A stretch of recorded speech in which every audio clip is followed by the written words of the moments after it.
maana nawaambia hizi lugha za kusema nani kama mama ni kushindwa kwenye ndoa na mtu anajificha kwa upande wa mzazi. Ni kauli za walioshindwa kwenye ndoa. Naomba msikize vizuri, kwa sababu mtu mzima aliyeingia kwenye ndoa ana mke ana mume, halafu anasema nani kama baba, nani kama mama. Unajua huyu hazijatimia. Mnanisikia? Lakini wangelikuwa Mungu kwenye mtu aliyeingia kwenye ndoa, baba amewekeza kwako, amewekeza tabia, mama amewekeza kwako, amewekeza tabia, wamekujali, wanakutunza mno. Lakini hivi unaweza ukasema nani kama mme, nani kama mke? Na ngoja niwaambie siri. Ukisikia mwanamke anasema, nikwambie wakina dada, wanaume hawaaminiki. Unajua anachosema ni nini? Anasema hivi, simwamini mume wangu. Wewe jiongeze tu. Kama mume wake angelikuwa anaaminika, angewaambia hivi, ni kweli wako wanaume wasio waaminifu, ila wapo pia hapo hataki kukwambia. Lakini anasema mtu asikudanganye, hakuna wanaume waaminifu. Wewe kama una akili ni kusema hivi, mume wake si mwaminifu. Na akisema hivyo, maana yake ni kwamba wa kwanza mwanamume ambaye sio mwaminifu ni baba yake. Ndiye mwanamume wa kwanza kwao. Na kwa nini anajua wanaume wote sio waaminifu? Maana ameona hivyo kutoka kwa mama. Mama yake analalamika uaminifu wa nani?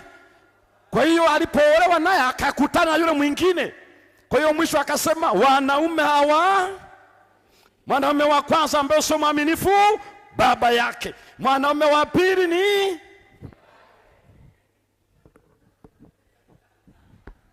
na ndio maana baba ni muhimu mno.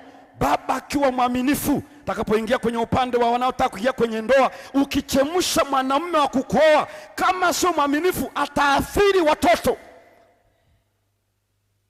Maana kama ameolewa na mwanamume bahati mbaya akawa sio mwaminifu, anaangalau baba yake ambaye ni miongoni mwa wanaume watu gani. Ndio maana sikia mtoto anasema Mungu anisaidie, anamwambia hata mama yake nipate mwanamume kama baba. Ni kwa sababu ameona baba yake. Sasa baba naye anapiga chenga, anakutana mwanamume naye anapiga nini? Mwisho anasema hakuna mwaminifu, hakuna hata ukiona, yani ujue ni maana yake wa kwanza baba yake. Na kama anasema wanaume nao anasema wanawake hao si waamini, wa kwanza ambaye aaminiwi ni nani? Mama yake. Kwa hiyo anasema wanawake hawa ovyo kabisa. Unamuuliza wewe ulizaliwa na nani? Una mama? Kwa hiyo mama yako na yeye ni wa ovyo.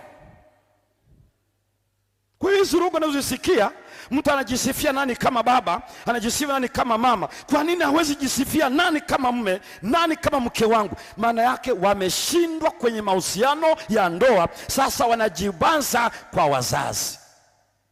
Ukiteleleza ukapeleleza ukaenda kwa wazazi wake, umwambie baba, yaani ninavyomuona mke wako ni mtu mzuri sana. Sema mwanangu, kuwa uyaoni.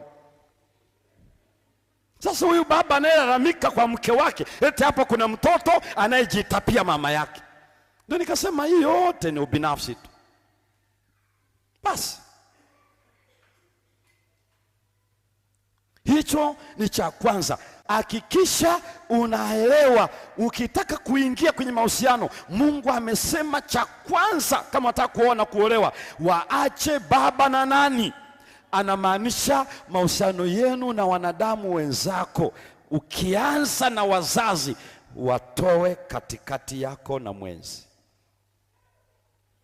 Ukifanya hivyo umezingatia neno na utapata afya katika ndoa. Ukisema huyu ni mama yangu, wewe tulikutana kila mtu ni mtu mzima, ungebaki sasa na mama yako. Kwa nini ulioa? Mbaki na mama yako.